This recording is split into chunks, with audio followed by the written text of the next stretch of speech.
지금 헌금에 관한 이 말씀이 8장, 9장에 걸쳐서 길게 이어지고 있어서 또 설교도 헌금 설교를 너무 많이 한다 하는 이런 느낌을 저도 받습니다. 부담이 아주 팍팍 됩니다.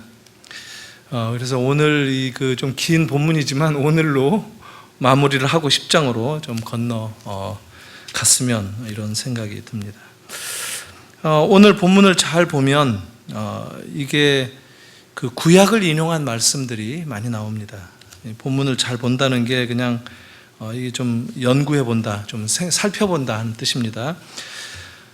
잠언이라든가 시편, 이사야, 호세아 이런 여러 구약의 성경들이 인용된 말입니다. 6절 같은 경우에는 잠언 11장, 22장이 이렇게 결합되어서 그 본문이 되었고요.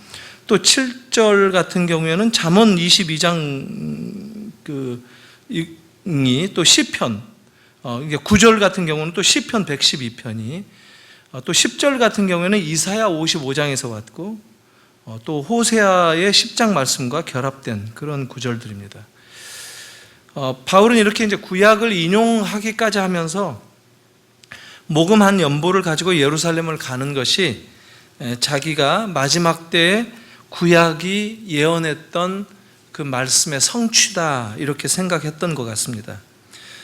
이런 그 구약과 신약의 맥락 속에서 바울이 단순히 어떤 이 교회가 하루아침에 지금 자기가 공동체를 불러 모아서 만드는 것이 교회가 아니라 이것은 정말 오랜 하나님의 경륜 가운데 구약의 예언부터 있었고 그게 또 이런 그 새로운 헌신에 참여하는 하나님의 부르심 가운데 지금 놓여 있다 하는 것을 확인하면서 말씀을 전하고 있습니다. 6절부터 좀 몇 절 이렇게 좀 생각을 해보겠는데요. 적게 심는 자는 적게 거두고 많이 심는 자는 많이 거둔다. 그냥 이것은 헌금을 많이 내면 그만큼 더 많은 복을 받는다 이렇게 잘못 보는 경향이 있죠. 이것은 그렇지 않습니다. 아주 상식적인 이 표현인데, 많이 심는 자라는 말은 많이 노력하고 더 많이 부지런하게 참여해야 된다 하는 그런 뜻입니다. 그러니까 미리 준비하고 있어야 된다. 이런 측면에서 신앙적인 영적인 수확을 위해서 많이 심어야 하고 또 그만큼 미리 준비해야 된다 이런 뜻입니다. 거둔다는 것은 우리가 심는 것을 그대로 거둔다는 것이 아니고 그러니까 물질을 심어서 물질을 거둔다 이런 것이 아니라 심는 것도 신령한 것으로 심고 또 신령한 것으로 거둔다, 신령한 열매를 거둬들인다 이런 겁니다. 7절에 이제 그 덧붙여지는 6절과 연결되어지는 그 좀 부연 설명이 나오고 있죠. 마음에 정한 대로 할 것이다. 그리고 인색함이나 억지로 하지 말라. 그러니까 뭔가 우리가 정확한 결과를 알지 못하는데 어떤 일을 명령받았을 때 그 모르는 채로 이렇게 시키는 것을 그대로 따른다고 할 때 우리가 좀 궁금해할 때가 있죠. 그래서 좀 궁금해한 것을 뛰어넘어서 좀 왜 그래야 됩니까? 이러면 어떻게 됩니까? 하면서 좀 따지듯이 확인하고 싶을 때가 있는데 이 말씀은 쉽게 말하면 하나님께서 왜 이렇게 시키는지에 대해서 따지지 마라 하는 그런 얘기입니다. 가장 중요한 보상이 뭐냐면 시킨 일 그 자체를 따르는 것이 가장 중요한 보상이다라는 겁니다. 우리가 헌금에 참여하는 것은 그 헌금을 통해서 나에게 돌아올 어떤 대가, 이것을 생각하기 훨씬 이전에 헌금의 명령에 내가 순종하는 그것 자체가 굉장히 중요한 복이다라고 하는 겁니다. 모래시계 아주 오래전 영화죠. 우리나라에서 뭐 기록 세웠던 그 영화 아닙니까? 모래시계. 그 고현정 나오고 고현정이가 떴죠. 그걸로. 요즘 이런 오랜 그 드라마를 얘기할 때는 조금 더 기분이 좋은데, 왜냐하면 요즘 애들은 모르거든요. 이 이정재라고 하는 그 보디가드가 있죠. 제이라는 이름으로 나왔던 이정재가 이 고현정을 그림자 경호하는 경호원이었는데 죽습니다. 성경 얘기할 때는 그냥 심드렁 하셨는데 모래시계 얘기 나오니까 모두가 다 집중을 하시는 분위기인데, 이 죽게 되는데 죽으면서 뭐라고 얘기하느냐면 아가씨를 옆에서 지켜보는 것만으로도 행복했습니다, 이런 말을 하죠. 아주 참 감동적인 말을 하죠. 굉장히 아주 참 그 심금을 울리는 그 이정재가 그냥 그 말 한마디 안 했었어요. 그 모래시계 나올 때 여러분 기억나시죠?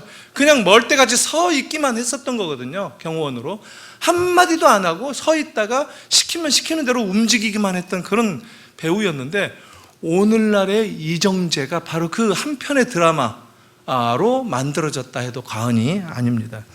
사랑을 하면 사랑하는 사람이 행복한 겁니다. 그렇죠? 그러니까 그 대가를 바라지 않아요, 사랑하는 사람들은. 구제를 하는 것도 마찬가지예요. 구제를 하는 사람이 행복한 거예요. 바로 그런 원리 가운데에서 하나님께 우리의 마음을 드린다, 하나님께서 명하신 것들을 우리가 순종한다라고 한다면 그 순종만으로 행복하고 복을 받은 그런 것을 얼마든지 우리가 경험할 수 있다, 이런 말씀입니다. 또 이런 구절이 있는데, 하나님은 즐겨내는 자를 사랑하신다. 그래서 억지로 의무감으로 내는 게 아니라 기꺼이 내는 자를 말하는 겁니다. 그러니까 사실상 헌금은 안 해도 되는데 헌금 안 낸다고 하나님께서 특별히 벌 내리시지 않습니다. 우리가 그 아주 잘못 아는 건데, 하나님 우리를 사랑하시는 분이기 때문에 우리의 어떤 조건, 우리가 하는 어떤 행동을 보셔서 그 조건 삼아서 우리를 사랑하시는 분이 아니시기 때문에 그런 걸 가지고 하나님이 우리를 뒤끝 있게 보복을 하시거나 그러시지는 않는, 제가 그건 보증을 합니다. 근데 우리는 헌금을 떼먹거나 이러면 벌 받는다고 생각하는데 그게 우리 인간들의 마음입니다. 우리의 죄성이 그렇게 여겨지는 그런 생각인데 이상한 신앙인 것이죠. 근데 하나님은 우리를 사랑하시는 분으로서 우리를 옹졸하게 우리에게 뭔가를 기대하시고 이런 분이 아니라는 거예요.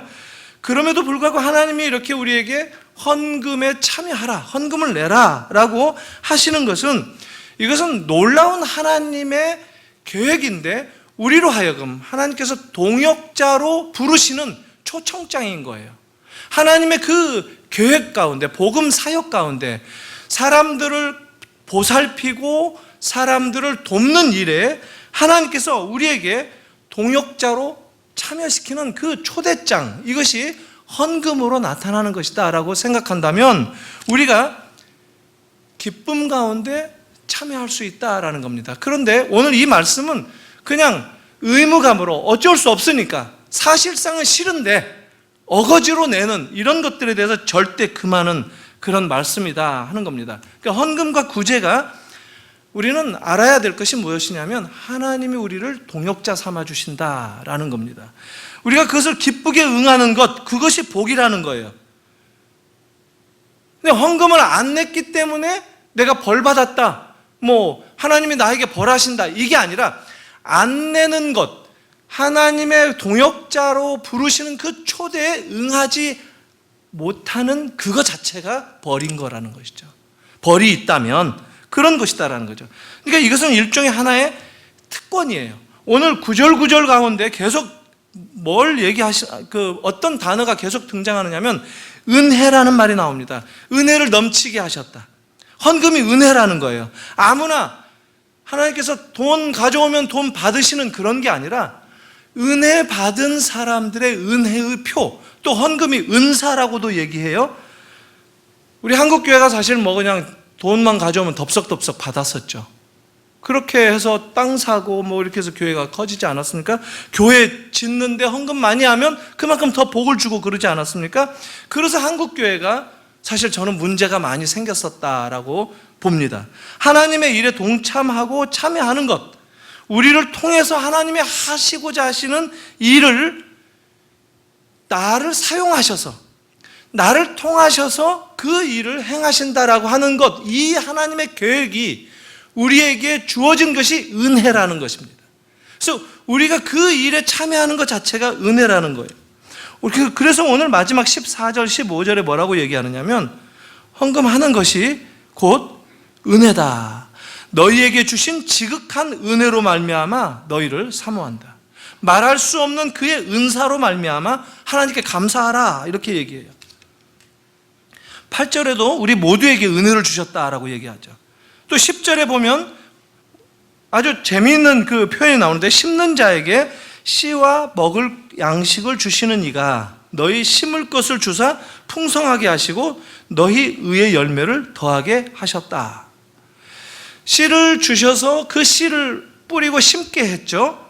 그렇게 씨를 주신 분이 결실도 맺게 하신다는 거예요. 그런데 씨를 뿌리고 결실을 맺기까지 그 과정 동안에, 우리가 일하는 그 시기 동안에 심고 거두는 일을 계속 할 수 있도록 하기 위해서 우리에게 또한 양식을 주신다라고 말씀을 합니다. 우리가 씨를 만드는 게 아니에요. 우리가 결실, 열매를 만드는 것도 아니고, 그러니까 내가 내는 헌금이 내가 만든 게 아니라는 거예요. 내가 맺은 결실도 내가 맺은 것이 아니라, 내가 만들어낸 것이 아니라 하나님께서 주신 것, 하나님께서 열매로 또한 맺도록 해주신다라는 겁니다. 우리는 내 돈을 내어놓았고 내 시간을 내가 들였기 때문에 이런 결실을 맺었다. 농부들이 땀 흘려서 일하고 한 그 결실을 맺었다라고 얘기하는데, 그렇게 보여질 요소가 있기는 해요. 근데 그것을 은혜로 보라는 거예요. 하나님이 그렇게 땀 흘리게 해서 내가 열심히 그 결실, 열매를 맺는 일에 참여할 수 있었던 것 그 자체가 하나님이 불러주신 은혜로 보아야 된다는 것이죠. 그런데 우리는 내 것이다라고 하는 것이 늘 주장되어진다는 거예요. 그래서 하나님께서 씨도 주셨다, 열매도 주셨다는 거예요. 자라게 하시는 이는 하나님이다. 고린도전서 1장에 나오죠. 앞부분에 나오죠. 그러니까 이 씨가 결실되게 하시는 것, 뿌릴 씨를 주시는 것, 이게 하나님이시다라는 것을 우리가 기억해야 된다는 거예요. 우리에게는 그 씨를 뿌리고 그것을 가꾸라는 말씀만 하셨다는 거예요. 그런 일을 우리에게 맡겼다는 것이지, 생명은 하나님의 소관이다라는 겁니다. 생명이 자라고 결실을 맺고 열매를 맺는 것, 이것은 하나님이 하신다라는 거예요. 근데 우리가 이런 역할, 우리의 역할을 혼동하고 오해할 때가 많이 있죠. 하나님은 우리가 뿌리고 가꾸지 않으면, 어떤 면에서 보면 우리를 통해서만 씨앗을 뿌리겠다, 우리를 통해서만 그 하나님 나라의 그 열매를 맺도록 하시겠다라고 하신 것은 하나님의 계획이고, 하나님께서 우리를 높이시기 위해서, 우리를 초대하시기 위한 하나님의 그 입장이라는 거죠. 하나님은 혼자 스스로 다 하실 수 있는 분임에도 불구하고 혼자서는 그 일을 하시지 않겠다는 거예요. 그래서 우리를 부르셔서 우리와 함께 하시겠다. 이것이 우리가 볼 때는 축복이고 이것이 은혜로 주어지는 일이다 하는 겁니다. 이 보릿고개 때 저는 경험 해본 적이 없거든요. 기억이 안 나는 거죠. 사실 보릿고개 때 살기는 살았던 것 같은데 그때 태어나서 어린 시절에. 근데 보릿고개 때 그 농사 짓는, 우리나라가 대부분 그때만 해도 농업국가였죠. 근데 보릿고개 때 먹을 양식이 없는 시기를 보릿고개라고 하지 않아요? 겨울철에 이 가을에 거둬들인 것을 다 내고 먹을 거가 부족하고 없고 양식이 떨어지는데, 이제 보리를 심은 것을 수확하기까지는 시간이 좀 남아있는 그 사이가 굉장히 가난한 시간이다. 이게 보릿고개라고 하는데, 보릿고개를 넘어가는 게 굉장히 힘들다, 이런 얘기를 하는데, 그때 가지고 있는 게 무엇이냐면 씨죠. 씨는 가지고 있죠. 이제 파종해야 될 거. 근데 그 씨는 아무리 배고파도 먹지 않는 것이잖아요. 씨는 손 안 댄다는 거예요. 뿌릴 씨는 손대지 않는다는 거예요. 성경이 지금 그것을 얘기를 합니다. 에스겔서 한번 말씀 보겠습니다. 33장에서 7절, 8절, 9절 제가 한번 읽어보겠습니다. 에스겔서 33장 7, 8, 9절인데요. 인자야, 내가 너를 이스라엘 족속의 파수꾼으로 삼음이 이와 같으니라. 그런즉 너는 내 입의 말을 듣고 나를 대신하여 그들에게 경고할지어다. 가령 내가 악인에게 이르기를 악인아 너는 반드시 죽으리라 하였다 하자. 내가 그 악인에게 말로 경고하여 그의 길에서 떠나게 하지 아니하면 그 악인은 자기 죄악으로 말미암아 죽으려니와 내가 그의 피를 내 손에서 찾으리라. 그러나 너는 악인에게 경고하여 돌이켜 그의 길에서 떠나라고 하되 그가 돌이켜 그 길에서 떠나지 아니하면 그는 자기 죄악으로 말미암아 죽으려니와 너는 내 생명을 보전하리라. 자, 파수꾼으로 에스겔을 지금 부르셨다고 얘기해요. 에스겔도 지금 선지자로서 소명을 받은 사람인데 파수꾼의 역할을 맡겼다는 거예요. 근데 파수꾼이 뭐냐? 악인이 있는데 악인에게 경고를 하는 거예요.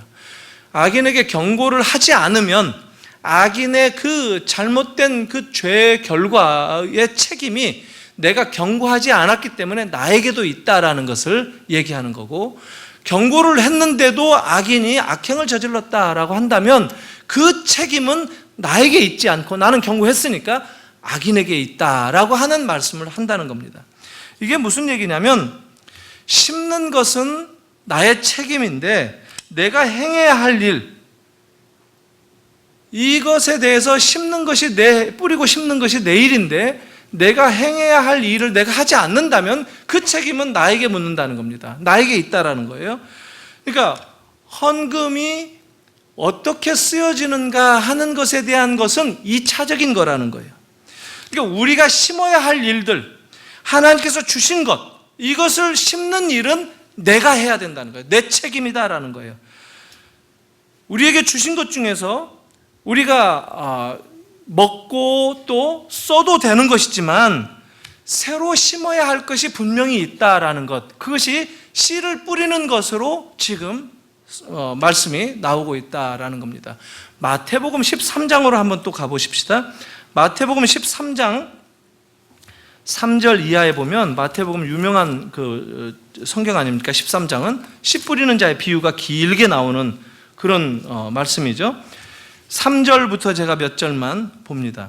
예수께서 비유로 여러 가지를 그들에게 말씀하여 이르시되 씨를 뿌리는 자가 뿌리러 나가서 뿌릴새 더러는 길가에 떨어짐에 새들이 와서 먹어버렸고 더러는 흙이 말랐고 더러는 가시떨기 위에 떨어짐에 가시가 자라서 기운을 막았고 더러는 좋은 땅에 떨어짐에 어떤 것은 100배 어떤 것은 60배 어떤 것은 30배의 결실을 하였느니라. 귀 있는 자는 들으라. 지금 이 씨 뿌리는 자의 비유도 마찬가지예요. 이게 지금 천국 하나님 나라의 비유인데 재밌는 것은 이게 지금 씨 뿌리는 사람, 씨 뿌리는 자의 비유지 않습니까? 그런데 씨를 뿌리는 그 비유를 우리는 종종 밭의 비유로 생각을 하는 경향이 있어요. 그거 잘못된 거예요. 우리는 종종 설교자들이 자, 옥토가 되라 이렇게 가르친단 말이죠. 그게 이 비유에 초점이 있는 게 아니라 오히려 씨를 뿌리는 자에게 있다는 거예요. 천국 비유로서. 그러니까 옥토가 되자고 말하는 것이 아니라 씨를 뿌리는 자의 책임, 그것은 씨를 뿌리는 것에 있다라는 것입니다. 우리가 뿌릴 책임이 있다는 거예요. 결실은 전혀 다른 문제다라는 겁니다. 결실은 이 부차적인 문제라는 거예요. 같은 이 씨 뿌리는 자의 비유를 마가복음 4장에서는 아주 다르게 말을 합니다. 하나님 나라는 씨를 땅에 뿌림과 같으되 어떻게 자라는지 알 수 없도다 이렇게 얘기했습니다. 이게 하나님 나라의 신비예요. 하나님의 나라는 씨 뿌리는 자의 비유와 같은데 그 씨를 뿌리고 난 다음에 어떻게 자라는지는 우리가 알 수 없다 이렇게 얘기했어요. 물도 주고 김도 매주지만 어떻게 자라는지는 모른다라는 거예요. 우리가 땀을 흘리고 그 일에 참여하기는 합니다. 농부가 농사를 짓듯이 이 씨를 뿌리고 수확을 얻기까지 일을 하지만 그게 어떻게 자라는지, 이 생명의 신비는 하나님에게 속해 있다라는 거예요. 그리고 우리는 그 결실이 되어지면 거둬들이는 일을 한다 이렇게 볼 수 있다는 겁니다. 현실적으로 우리는 그러면 나한테 주어진 허락된 것 가운데 씨가 있다면 얼마만큼 내 것인가 이렇게 생각을 할 때 보통 이 기준 정하기가 어렵죠. 우리 이 구약에서부터 이 바리새인들이 예수님 시대 때까지 지켜왔던 그 11조의 전통, 이게 얼마나 정확하게 드려졌어요. 그런데 그들은 철저하게 예수님에게 버림받았습니다. 그러니까 이게 기계적이고 율법적으로 계산한 것에 대한 결과예요. 예를 들면 내게 허락된 것 가운데 내가 살만한 것, 내가 먹을 만한 것, 먹을 만큼의 그런 것들, 이거 외에는 다 씨를 뿌리라 하는 것이 성경의 일반적인 원리인 것 같아요. 다 뿌리고 심는 것, 다른 말로 말하면 우리가 좀 더 진지하게 이런 말씀들을 바라보면서 하나님 나라를 붙잡는 것이 중요하다라는 것을 발견할 수 있다는 겁니다. 더 많은 땅을 개간하고 더 많은 씨를 뿌려야 하는 것처럼 이 헌금과 구제의 삶에 있어서도 더 열심을 내고 더 많은 노력을 분발해야 되는 것이 성경의 이런 취지다라는 것입니다. 많이 거둘 그 약속 위에서 많이 심고 많이 뿌리라고 지금 말씀을 하신다는 거예요. 더 많은 열매를 맺으라고 하는 그 전제 가운데서 씨를 뿌리라라고 성경은 말씀한다는 겁니다. 그것이 기쁨이다라고 얘기하는 것은 더 큰 기쁨에 참여하라는 거예요. 그게 복이다라고 한다면 더 큰 복에 참여하라고 하는 것이 성경에 일관된 말씀이다라는 겁니다. 이게 헌금에 대하는 사람들, 헌금을 행하는 사람들이 경험하는 기쁨입니다. 미국 사람들은 정말 아주 어떻게 보면 참 교활하고 악랄한데 이게 굉장히 아주 멀리 내다보는 참 좋은 그런 것 가운데 포장이 되어 있습니다. 여러분, 미국에서 기름이 얼마나 많이 나오는지 모르죠? 텍사스나 캘리포니아나 이쪽 저쪽에서 아무튼 땅만 파면 기름이 나옵니다. 곳곳에 이 정유 시설이 되어 있고 이 기름 저장 탱크들이 있고, 그게 탱크가 모자라 가지고 땅에다가 건설하는 게 너무 많고 또 폭격받기도 하고 그럴까 봐서 배를 유조선 있죠, 유조선 채로 그냥 담아놓고 바다에 띄워놓고 이게 수천 척을 띄워놓고 있을 정도로 이게 기름이 많이 넘치는데 자기네 땅에서 나오는 기름은 절대 안 씁니다. 이게 미국에 기름이 많이 나오는데 미국에서 쓰는 모든 기름은 저 사우디나 이런 중동에서 나오는 기름만 사다가 써요. 그러니까 어떻게 되죠? 싼 기름을 사야 되겠죠. 싸서 쓰고 자기네 것은 비축을 하고 저축을 하고 자기 후손들에게 물려주겠다라고 생각을 하는 그런 아주 어떻게 보면 참 멀리 내다보는 사람이고 아주 참 좋은 그런 내일을 준비하는 그런 백성들이라고 할 수 있고, 또 나쁘게 말하면 그래서 이 중동이 바람 잘 날이 없다 하는 겁니다. 기름 싸게 하기 위해서 때로는 전쟁도 터지게 되는 거고 줄다리기를 하게 되는 거고, 이번에 기름값 많이 좀 떨어지지 않았습니까? 2,000원까지 가다가 리터당 지금 1,400원, 500원대까지 떨어졌는데 이란하고 좀 잘 손 잡자, 앞으로 친해보자 해서 기름값이 떨어진 거예요. 미국이 중동 나라들을 어떻게 외교를 맺느냐에 따라서 기름값이 출렁거린다는 거예요. 아주 참 저는 굉장히 교활하다라고 생각이 드는데, 우리는 가뭄만 들어도 땅 파가지고 지하수 다 끌어다 써버리죠. 우리는 후손을 배려하지 않는 그런 거는 참 아쉽습니다. 안타깝습니다. 강물은 고사하고 지하수. 헌금은 우리가 생각할 때 이 불쌍한 사람들에게 마지못해서 돕는 것이 구제 헌금이다 이렇게 생각할 수가 있는데 그게 아닙니다. 거듭 말씀드리는 대로 하나님께서 우리를 당신의 그 나라를 위한 일에 우리를 참여시키는, 우리를 파트너로, 동역자로 세우시고 부르시는 놀라운 초대가 이 헌금하라라고 하는 이 명령이다라는 겁니다. 하나님께서 당신의 나라를 이 땅에 건설하시는데 사실 이 땅에 완전히 임한 것은 아니죠. 그러나 이미 임했어요, 하나님의 나라는. 그래서 하나님의 나라는 어떤 면에서 보면 꼭 지역적으로 장소적인 개념으로 우리는 접근하고 이해할 수가 있는데, 실제로 그 80년대 이후에 큰 변화가 있었죠. 신학적으로 하나님의 나라를 이해하는 개념을 바로잡자. 그렇다고 해서 또 바로 잡혀진 것만 아니에요.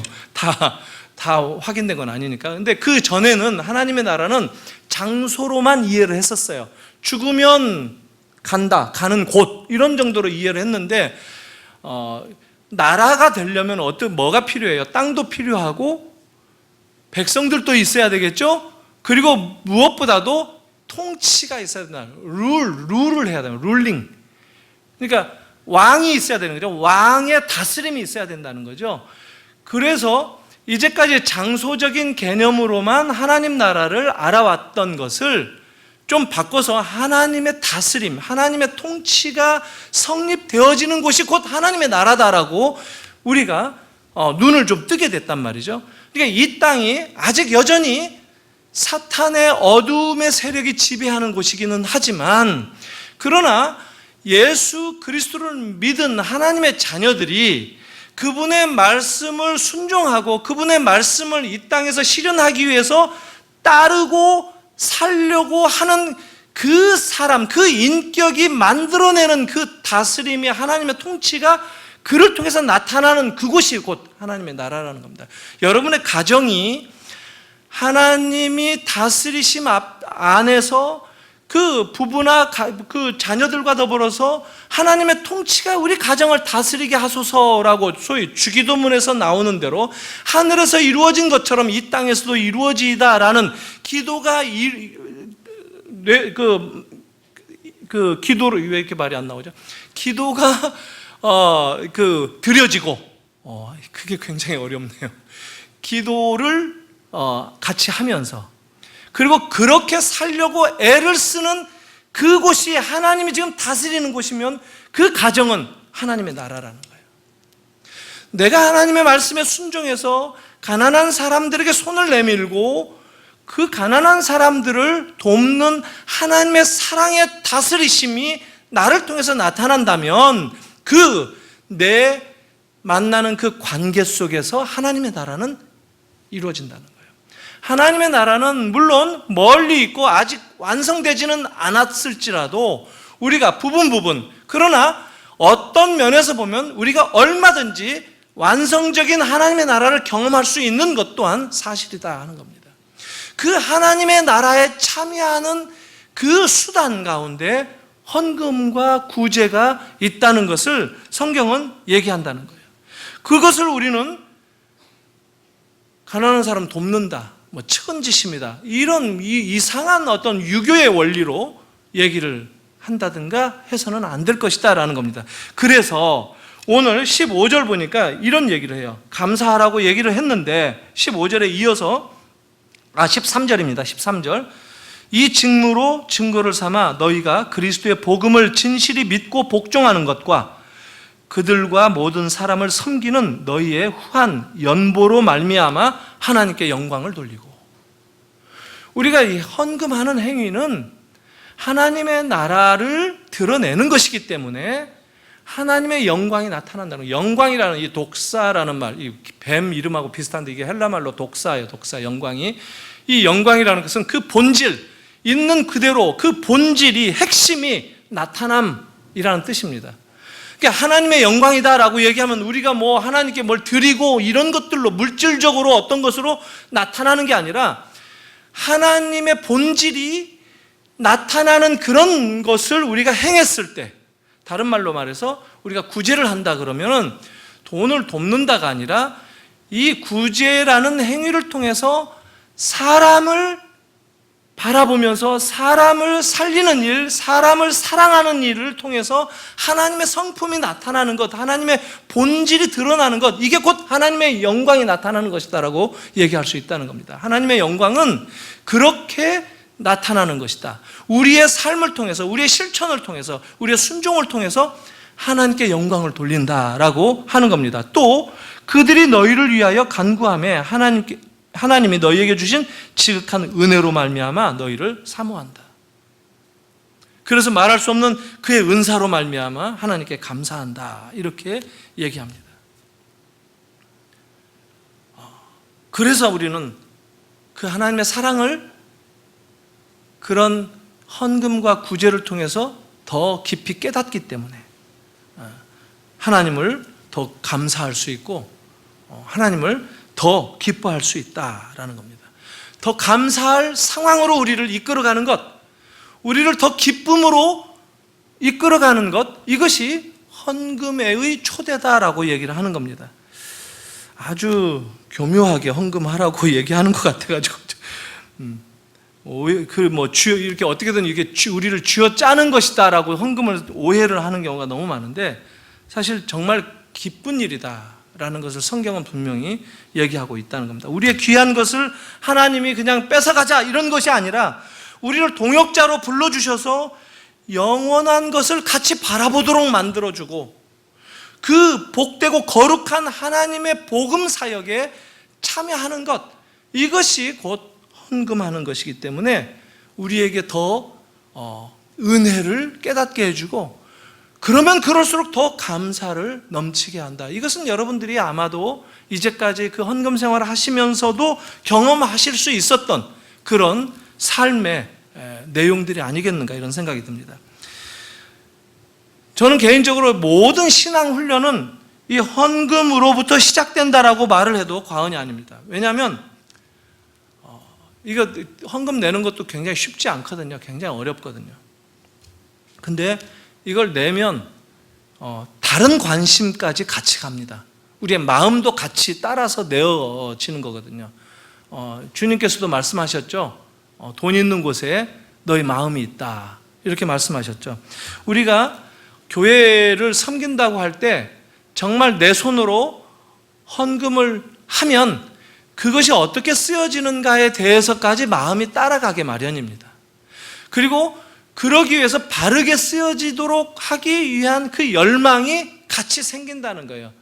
그러고 그것이 끝까지 열매를 거두기까지 함께 참여하는 그런 삶으로 부르시는 것을 같이 경험하는 것, 이게 진정한 헌금이다라고 하고, 그럴 때 우리의 마음이 계속해서 책임을 나눌 수 있다는 거예요. 헌금을 구제를 할 때도 구제 그냥 돈 주고 마는 것이 아니에요. 그러고 난 다음에도 그 열매가 어떻게 나타나는지 계속 관심을 가져야 되고, 돈 받는 사람보다 오히려 돈 주는 쪽이 훨씬 더 관심을 가지고 더 아주 뭔가 잘못될까봐 그런 그 노심초사한 그런 마음으로 낸단 말이죠. 그리고 시간도 더 낼 수 있게 되고. 그래서 교회에서 보면 이 현대 교회 잘 들여다보면 돈 내는 것이 어려울 것 같은데 돈 내는 것을 오히려 쉽게 생각합니다. 가장 어려운 게 뭐죠? 시간 내고 그만큼 교회의 돌아가는 모든 모임이나 이런 데 같이 참여하는 사람들, 이게 굉장히 어렵죠.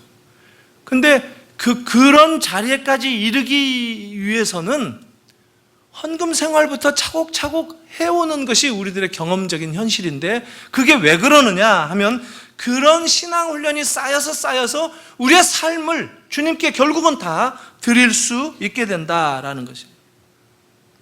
어떤 사람은 너무 이제 그 높은 자리에 있다가 이제 퇴직을 했답니다.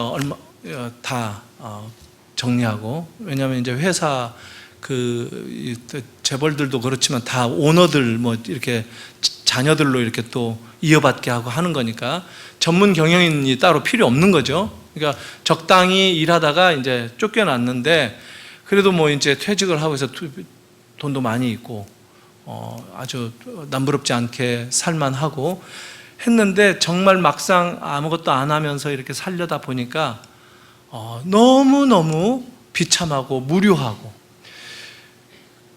그래서 해볼 일은 다 해봤다면, 처음에는 월화수목금토일 계속 골프도 쳐봤고, 근데 다리가 아파서 또 좀 쉬어야 됐고, 그냥 어디 놀러도 다녀보고 마작도 해보고 다 해봤는데 그래도 시간이 안 가고, 그래서 시간 때우기 위해서 교회를 나오기 시작했다고 하는 사람을 들어봤어요.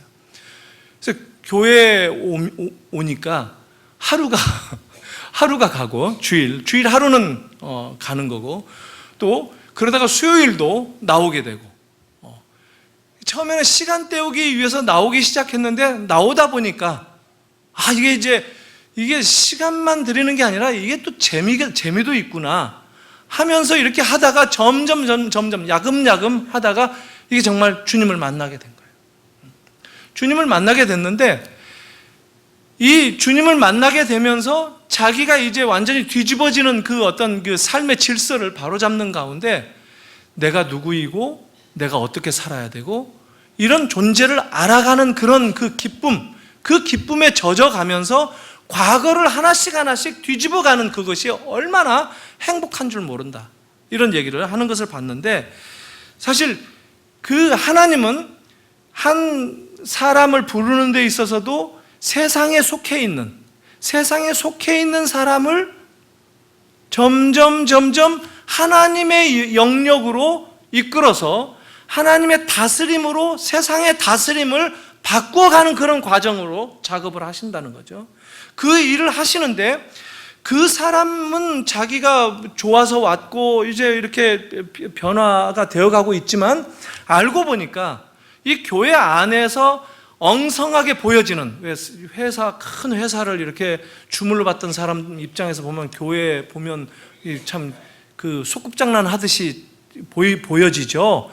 근데 그게 참 이렇게 돼가지고는 안 될 것 같은데 기가 막히게 돌아가고, 이 사람이 그걸 주도하다가 또 내년 되니까 해가 바뀌니까 또 다른 사람들로 다 채워지는데, 그게 상상할 수 없는 그런 그 사람들인데도 불구하고 교회가 굴러가는 거 보니까 이상하게 여겨지더라는 거죠. 그러면서 발견되는 게 무엇이냐면, 사람이 할 수 있는 일들이 많은 줄 알았는데, 사실은 모든 일은 사람이 할 수 있는 것으로 믿고 그렇게 자기가 일생을 살아왔는데, 사실 사람이 할 수 있는 일이 별로 없다라는 것을 점점 눈이 떠간다는 겁니다. 그래서 하나님을 발견하는 거예요. 이래서 예수를 믿는 거구나, 그 하나님이 나를 부르셨구나 라고 그 자리에 들어갈 때, 거기서 자기의 신앙생활이 처음 이제 시작이 되는데 다르게 보여지는 거예요. 교회 생활이나 교회 헌신이나 또 헌금하고 구제하고 하는 이런 모든 일들이, 헌금하자고 다 걷어들이는데 하루 저녁 그 수요 예배 때 참석을 해봤는데, 그날 선교사님이 오셔가지고 물을 파내야 된다고, 아프리카에 그 물 하나 파내는데 한 1,000만 원 든다, 10,000불 들어간다 해가지고 헌금을 한다 하는데, 하루 저녁에 한 800만 원 헌금이 거치더래요. 그래서 물 하나도 못 파겠네, 속으로 비아냥거렸대요. 그래서 교회가 나머지 해가지고 보내주기는 했지만, 그걸 그렇게 여러 사람 그래, 그냥 돈 있는 사람 한 사람 얘기해가지고 그거 감당하라고 그러면 될 텐데, 이런 생각이 뼛속까지 젖어 있는 사람인데, 자기가 이제 예수를 믿고 나서 보니까 한 영혼 한 사람들이 하나님이 그렇게 불러주셨다고 생각하니까 놀라운 거예요. 그 사람들이 자발적으로 하나님 앞에 순종하고 헌신하고 참여하는 그런 일들로 교회가 움직여져 가는 것을 놓고 자기가 굉장히 부끄러워지는 거예요. 이게 이게 하나님의 신비예요. 하나님의 일하시는 방법이고 하나님이 우리를 불러주시는 거예요. 근데 우리는 그런 자리에 이르기까지, 이런 일이 은혜구나, 이래서 참 감사한 일이구나, 내가 이거 하나님 앞에 이걸 돈을 내야 되나? 이런 것으로 생각하는 게 아니라 오히려 뒤집어서 생각할 때 이게 은사구나, 이게 하나님의 복이구나라고 깨닫는 그런 자리에 들어가게 되었다 하는 겁니다. 오늘 우리들도 그렇게 하나님께서 불러주신다라고 얘기하는 거예요. 그래서 어떤 한 사람이 있을 때 그 한 사람만을 위한 하나님의 계획도 있으시지만, 그 한 사람은 결국 교회 공동체의 한 유니트다, 모든 사람들 가운데 한 사람이다라는 것. 그래서 함께 협력하고 함께 그 은혜를 감사하고 같은 일에 참여하고 하는 것. 그래서 서로가 서로를 바라보면서 기대하면서 참여하는 것, 이것이 교회 생활을 통해서 우리가 경험하는, 계속해서 경험하는 하나님의 은혜요 복이다 하는 겁니다. 한국교회는 이런 부분들이 조금 단추가 좀 잘못 껴온 그런 부분들이 많이 있습니다. 교회도 재정적으로 뭐가 집행이 되고 하는 것들을 다 쉬쉬하고 그냥 뭐 몇 사람만 알고 넘어간다든가, 재정부도 장로님 재정을 맡은, 그리고 또 당회에서 이거저거 결정하면 알아서 다 하고, 이런 식으로 이제까지 흘러오지 않았습니까? 저는 개인적으로 모든 사람들이 하나님의 사랑을 입은 사람들, 그리고 하나님 앞에 헌신을 하고 또 가난한 사람들을 보살피고 하나님의 눈으로 바라보는 그런 심령을 가진 모든 사람들이 교회에 같이 참여하고 재정에 있어서도 함께 의논하고 함께 결정하고 하는 그런 교회가 되어야 된다라고 생각을 합니다. 그래야 관심을 가지게 되고, 그래야 단지 돈을 내는 그런 문제가 아니라 이 헌금은 결국은 어디로 가느냐면 우리가 누구인지를 아는 겁니다. 우리가 어떻게 살아야 하는지를 알게 되는 자리로 간다는 겁니다. 우리의 정체를 고백하는 자리로 가게 된다는 겁니다. 우리의 정체가 누굽니까? 하나님의 자녀라는 거죠. 하나님이 이 땅을 다스리실 때 우리를 통해서, 나를 통해서 다스리시는 그 하나님의 부름받은 그의 백성, 하나님이 이 세상 가운데 통치하시고 하나님 노릇을 세상 가운데 펼쳐가실 때 나를 통해서 행하신다라고 하는 나의 그 정체를 내가 아는 그 자리에 가기까지 한다는 겁니다. 이 자리로 가시는 그 길목이다. 우리 하루하루의 삶이, 또 우리의 작은 헌신들이 바로 우리를 부르시는 그 하나님의 그 길목으로 가는 행위들이다라고 보셔서 여러분들에게 주어지는 하루하루 최선을 다해서 주님께 여러분들의 삶을 주님께서 기대하시고, 주님께서 마련하시고, 주님께서 여러분에게 은혜로 부어주신 그 삶의 모습을 보여드릴 것을 주님의 이름으로 축원합니다. 기도하겠습니다. 하나님 아버지, 은혜를 감사합니다. 우리에게 자녀 삼아 주시고 또 하나님 나라를 이 땅 위에 계속해서 세워가시며 당신의 감추어진 백성들을 계속해서 불러내시는 그 복음 사역을 위해서 우리를 먼저 부르시고 이제 우리를 사용하시기를 원하시는 그 주님의 계획을 이 시간 함께 나누었습니다. 거기에서 우리가 마땅히 헌신하고 또 헌금과 구제와 하나님의 마음을 우리가 잘 파악하고 거기에 순종하는 삶을 살아가는 것, 이것이 우리에게 요구되어지는 하나님의 명령인 것을 이 시간 함께 나누었습니다. 주님, 우리의 있는 그 자리에서 우리의 정체성이 무엇인지, 어떠한 삶으로 주를 섬기며 이웃을 보살피고 돌봐야 할지를 다시 한번 말씀에 비추어서 돌아보는 이 저녁 우리 모든 심령들 되게 하여 주시옵소서. 이제 또 명절이 또 열흘 앞으로 다가왔습니다. 참 이 세상은 불공평하게 보여지는 것처럼 똑같은 시간과 똑같은 인생이 주어졌음에도 가난하고 힘들어하는 사람들이 여전히 우리 주변에 있는 것을 저희들로 하여금 보게 하십니다. 주님, 이것은 우리를 피곤하게 하기 위해서가 아니라 우리로 하여금 하나님의 마음을 품도록 우리를 불러주시는 은혜인 것을 이 시간 다시 한번 확인합니다. 그래서 우리의 이 연약한 생활을 주님께 드림으로 주님이 우리에게 주신 그 사랑과 은혜를 함께 깨닫고 나누는 자리로 우리를 불러주시는 초대인 것으로 우리 주변에 연약하고 가난한 사람들을 돕는 일을 게을리하지 않도록 주님, 우리들에게 은혜를 더하여 주시옵소서. 우리 교회가 참 재정적으로 때로는 부족하고 또 때로는 넉넉할 때가 있지만, 부족하고 넉넉한 것이 곧 모든 것의 기준이 아니라 우리를 하나님의 교회로 세워주셨고 또 그 안에서 우리가 함께 믿음 생활을 경주하며 살게 하신 것, 이것이 곧 가장 큰 복이고 은혜인 것을 이 시간 다시 한번 확인합니다. 이 복된 은혜의 선물로 주신 이 교회를 우리들이 같이 섬기며 또 이 안에서 우리가 서로 기뻐하며 주님께 감사하는 그런 생활로 우리의 인생을 살아가도록 주님, 우리 한 사람 한 사람들 주님께서 인도해 주시고 또 우리에게 뿌리고 심을 씨앗을 넉넉하게 주신다고 하셨사오니 우리가 하나님 나라의 비전을 꿈꾸며 마음껏 뿌리고 마음껏 심을 수 있도록 씨앗을 공급하여 주시옵소서. 우리 모든 가정들이 이 하나님 나라를 함께 바라보는 그런 복된 가정이 되게 해 주시옵소서. 이 모든 말씀 예수님의 이름으로 기도하옵나이다. 아멘.